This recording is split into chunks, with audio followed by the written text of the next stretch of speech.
அருமையான சங்கீதம். மீட்பராம் கர்த்தராகிய இயேசு கிறிஸ்துவை போற்றி போற்றி போற்றின்னு சொல்லி கடைசியில் இருக்கிற ஒரு 10-15 சங்கீதங்கள் அல்லேலூயா சங்கீதங்களாக சொல்லப்படுகின்றது. அதில் இந்த சங்கீதத்தை எழுதிய ஆசிரியர் சங்கீத புஸ்தகத்தை தொகுத்த எஸ்ரா அவராக இருக்கலாம் என்று சொல்லப்படுகிறது, அல்லது நெகேமியாவாக இருக்கலாம். இவங்க 2 பேர் தான் புஸ்தகத்தை தொகுத்த வேத பாரகர்கள். அவங்க இந்த சங்கீதத்தை முழுக்க தொகுத்தவங்க அவங்க 2 பேர் தான்.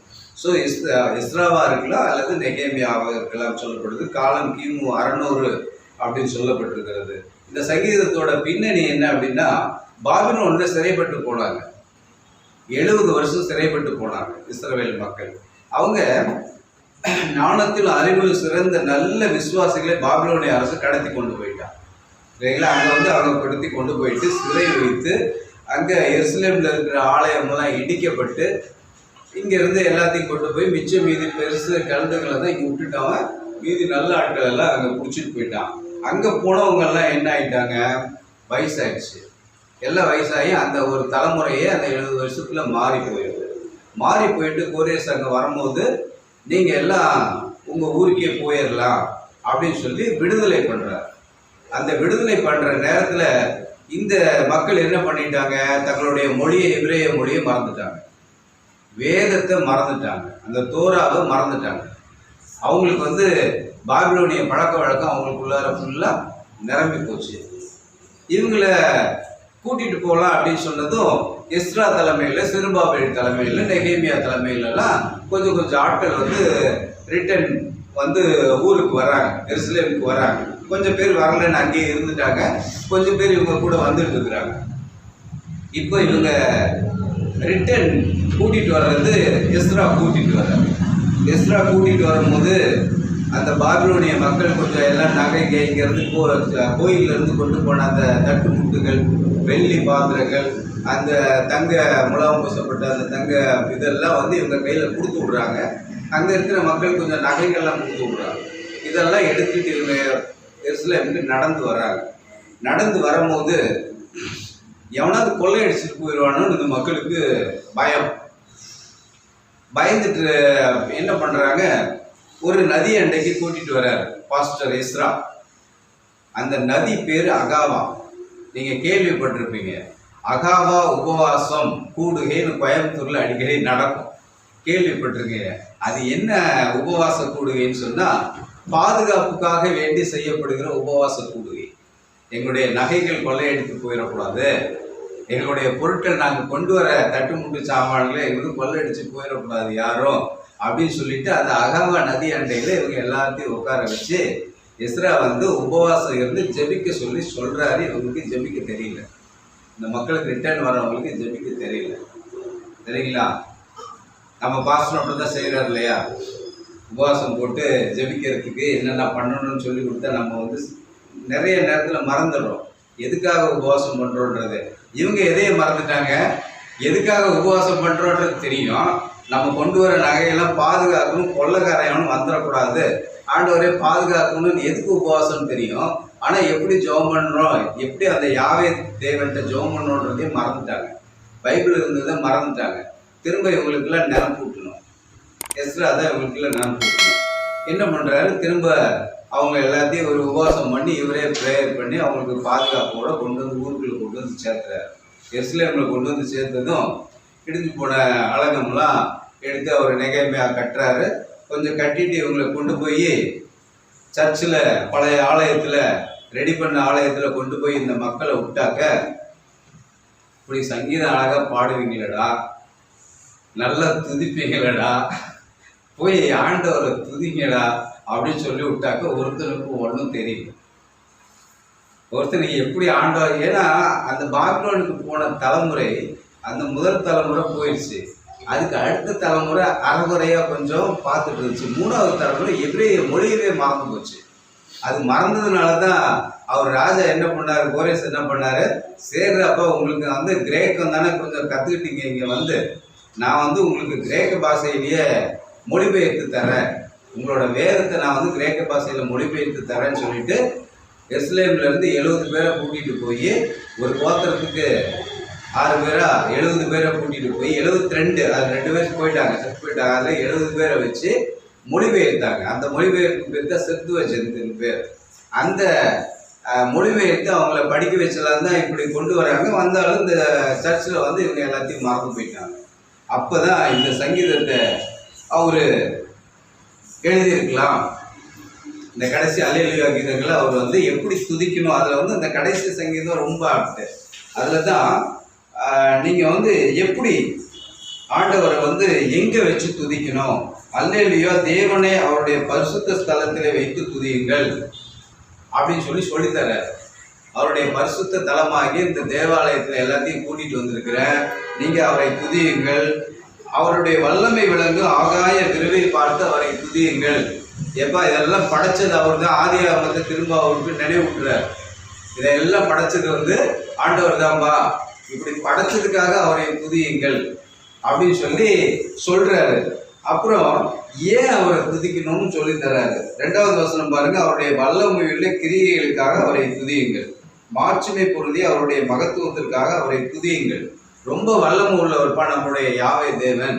அவருடைய பரிசுத்த ஸ்தலத்துல துதிப்போம் எப்பவும். அதே மாதிரி இப்போ உங்களை கூட்டிட்டு வந்திருக்கிறேன், துதிங்க, அவருடைய வல்லமை நினைச்சு துதிங்க, அவருடைய மகத்துவத்துக்காக துதிங்க. எப்படி துதிக்கணும்னு சொல்லித்தராரு. 3வது, யாரை துதிக்கணும், எங்க துதிக்கணும், யாரை துதிக்கணும், எதற்காக துதிக்க வேண்டும், எப்படி துதிக்க வேண்டும் அப்படிங்கிறது 3ஆம் வசனத்திலிருந்து 6ஆம் வசனம் வரைக்கும் 5வது வசனம் வரைக்கும் சொல்றாரு பாருங்க. எக்கால துணியோடு அவரை துதியுங்கள், வீணையோடும் சுரமண்டலத்தோடும் அவரை துதியுங்கள். மியூசிக்கல் இன்ஸ்ட்ருமெண்ட் எல்லாம், தம்புரு, கொஞ்சம் டான்ஸும் பண்ணி நடனத்தோட குதூகலமா அவரை துதியுங்கள். யாழோடும் தீங்குழலோடும் அவரை துதியுங்கள். ஃப்ளூட் வச்சுக்கோங்க, வீணை வச்சுக்கோங்க, தம்புரா வச்சுக்கோங்க, கைத்தாளம் கைத்தாளம்னா இது கைத்தட்டுறதா? கைத்தாளம் அப்படிங்கிறது போடுறோம்ல, அதுக்கு பேர் தான் கைத்தாளம். அதுல சின்னது இருக்குது, பெருசு இருக்குது, சரிங்களா? அதுக்கு பேர் தான் கைத்தாளங்கள். அதுல நல்ல பெரிய பெரிய பிராஸ்ல பண்ணதெல்லாம் இருக்கும், அதையெல்லாம் வச்சு போடுவாங்க, சரிங்களா? அப்படியே நீங்க கைத்தாளங்களோட அவரோட துதியுங்கள்.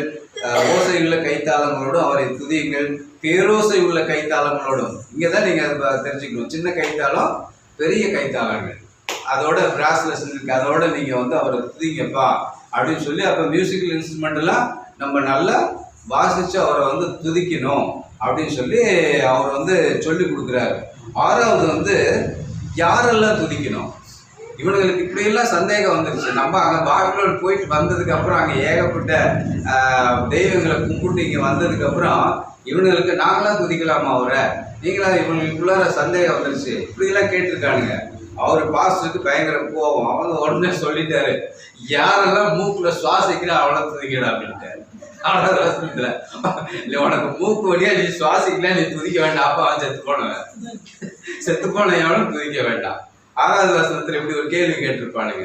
அதுக்காக தான் அவர் வந்து ஒரு பதில் சொல்றாரு, சுவாசம் உள்ள யாவும் கர்த்தரை துதிப்பதாக போகலாம். அப்ப நீங்க எல்லாம் சுவாசிக்கிறீங்களா, நீங்களும் துதிங்க ஆண்டவரை.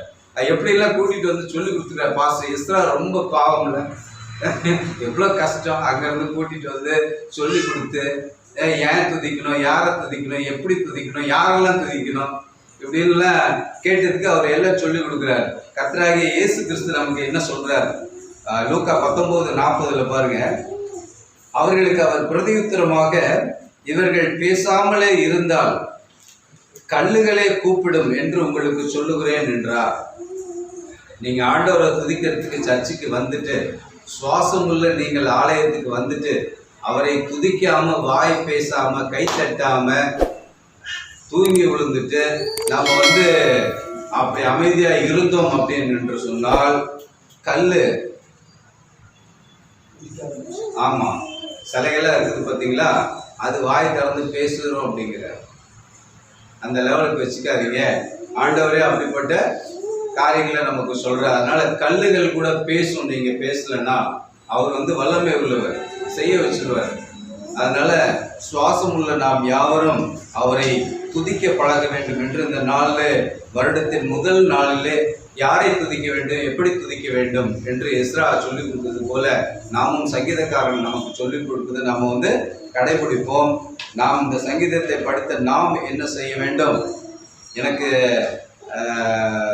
பாஸ்டர் நம்ம ஜார்ஜ்லி பாஸ்டர் பார்த்தாக்க எனக்கு எஸ்ரா பாஸ்டர் ஞாபகம் தான் வருது. ஒரு காரியத்தை நான் சொல்லிட்டு போகிறேன், உங்களுக்கு அதை ஞாபகப்படுத்த விரும்புகிறேன். இந்த வருஷத்தில் ஒரு புதிய சர்ச்சு போய் நடத்தணும்னு ராம்நகரில் அநேக பணத்தை செலவழித்து ஒரு சர்ச்சை அங்கே போனாரா? அங்கே போய் என்ன நடந்தது? ஏகப்பட்ட துன்பங்கள், ஏகப்பட்ட கஷ்டங்கள். அகாவா ஃபாஸ்டிங் ப்ரேயர் மாதிரி நான் கொண்டு போகிற பொருள் எல்லாம் பாதுகாக்கப்பட வேண்டும், ஆண்டவரை துதிக்க வேண்டும், இந்த மக்களை பாதுகாக்கப்பட வேண்டும், மக்கள் வீட்டில் இருக்கிற பீரோலாம் பத்திரமா இருக்கணும் அப்படின்னு சொல்லி எல்லாம் சொல்லி அங்கே கூட்டிகிட்டு போய் புதுசாக எல்லாம் ஓப்பன் பண்ணாரா? அநேக கஷ்டம் தானே பொருளாதாரத்தில் எல்லாத்துலேயும். ஆனால் அங்கே ஆராதிக்க தடை இல்லைங்களா? எஸ்ராவுக்கு ஏற்பட்ட மாதிரி ஆராதிக்க தடை. அநேக பொருட்செலவுகளோடு எல்லாம் பண்ணி இவங்களை கூட்டிகிட்டு வந்து ஆராதிக்க தடை ஏற்பட்டது. விசுவாசிகள் மத்தியில் குறை ஏற்பட்டுச்சா? அங்கே ஆராதிக்க தடை ஏற்பட்டது, விசுவாசிகள் மத்தியில் குறை ஏற்பட்டுச்சா? அப்புறம் என்ன ஏற்பட்டது? விசுவாசிகளிடையே பின்மாற்றம் ஏற்பட்டுச்சா?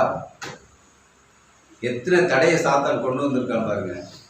நான் ரொம்ப யோசனை பண்ணி எழுதினேன். அந்த ஓப்பனிங்க்கு மட்டும் கூப்பிட்டுருந்தாரு, அப்பயும் உடம்பு சரியில்லாமல் தான் வந்தேன். அன்றைக்கி சாயங்காலம் வந்து போயிட்டு அதை பார்த்துட்டு அதுக்கு அடுத்த வாரம் அந்தாண்ட வாரம் நம்ம வீட்டுக்கு பக்கத்துலேயே வந்துடுச்சு, பரவாயில்ல இப்படி நடந்தே போய்க்கலாம் அப்படின்னு நாங்கள் வந்து இப்படி பேசிகிட்டு இருந்தோம். அப்புறம் பார்த்தாக்க 2-3 வாரம் கழிச்சு ஆராதிக்க தடை. நான் அப்போ நினச்சி தான் இந்த 2-3 பாயிண்ட்லாம் அதில் வந்து நான் வந்து இப்போ வச்சேன். எப்படி கஷ்டப்பட்டு தான் அன்றைக்கி பாபிலோன் வந்து கூப்பிட்டு வந்திருக்கிறாங்க. நம்ம போன வருஷம் பாபிலோனாக இருந்ததில் எருசலேமுக்கு கூட்டிகிட்டு போய் வெளியே இருந்து உள்ளே போய் திரும்ப உள்ளே இருந்து வெளியே வந்து திரும்ப வெளியே இருந்து இங்கே உள்ளே வந்து உள்ளே வெளியே மாதிரி நம்ம இஸ்ரவேல் மக்கள் மாதிரியே தான் நமக்கு இருந்தாலும் நம்மளோட விசுவாசத்தை விடாமல் திரும்ப கானானுக்குள்ளார நம்ம இருக்கிறோம். அப்போ நம்ம என்ன பண்ணணும்? விசுவாச குடும்பங்களுக்கு எந்த குறைவும் ஏற்படக்கூடாது. அப்படின்னாக்க நம்ம விசுவாச குடும்பங்கள் எப்படி இருக்கணும்?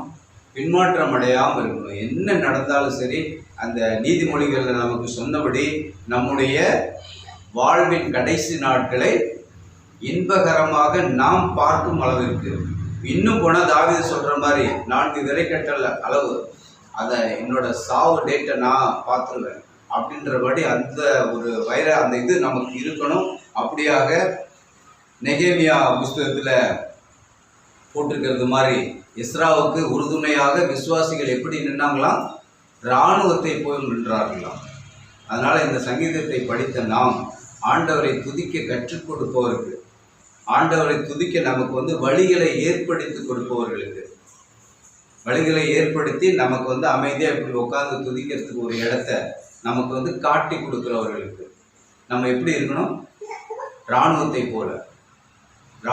போல விசுவாசிகள் எல்லாம் இராணுவத்தை போல எப்படி நெகேமியாவுக்கும் எஸ்ராவுக்கும் விசுவாசிகள் இருந்தாங்களோ அதே போல் நாம் ஒரு இராணுவ பக்கபலமாக இந்த 2024ஆம் வருடத்தில் இருந்து நம்முடைய சபையை பாதுகாப்போம், துதிக்க பழகுவோம். இன்னும் அநேக இன்ஸ்ட்ருமெண்ட் ப்ரேயர்கள் நம்ம பிரதீப் இவங்க மாதிரி நிறையா, பாலா பிரதர் அவங்கள மாதிரி நிறைய இன்ஸ்ட்ருமெண்ட் ப்ரேயர்கள் நமக்கு வந்து உருவாகட்டும்.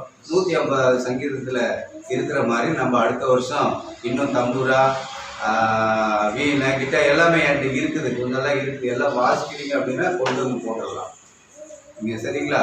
எல்லாத்தையும் வச்சு நம்ம அடுத்த வருஷம் அப்படி ஒரு புதிய நம்ம வந்து செய்வோம். ஆமென்.